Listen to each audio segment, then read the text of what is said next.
अथ सङ्कटनाशनगणेशस्तोत्रम्। नारद उवाच।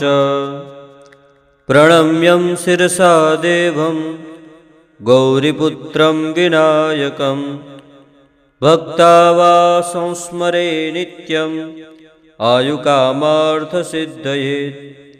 प्रथमं वक्रतुण्डं च एकदन्तं द्वितीयकं तृतीयं कृष्णपिङ्गाक्षं गजवक्त्रं चतुर्थकं लम्बोदरं पञ्चमं च षष्ठं विकटमेव च सप्तमं विघ्नराजेन्द्रं धूम्रवर्णं तथाष्टमं नवमं भालचन्द्रं च दशमं तु विनायकम् एकादशं गणपतिं द्वादशं तु गजाननं द्वादशेतानि नामानि त्रिसन्ध्यं यः पठेन्नरः न च विघ्नभयं तस्य सर्वसिद्धिकरं परं।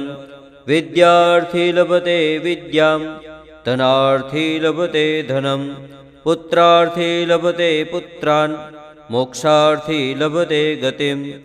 जपेद् गणपतिस्तोत्रं षड्भिर्मार्षेः फलं लभेत् संवत्सरेण सिद्धिं च लभते नात्र संशयः। अष्टेभ्यो ब्राह्मणेभ्यश्च लिखित्वा यः समर्पयेत् तस्य विद्या भवेत् सर्वा गणेशस्य प्रसादतः। श्रीनारदपुराणे सङ्कटनाशनं नाम गणेशस्तोत्रं सम्पूर्णम्।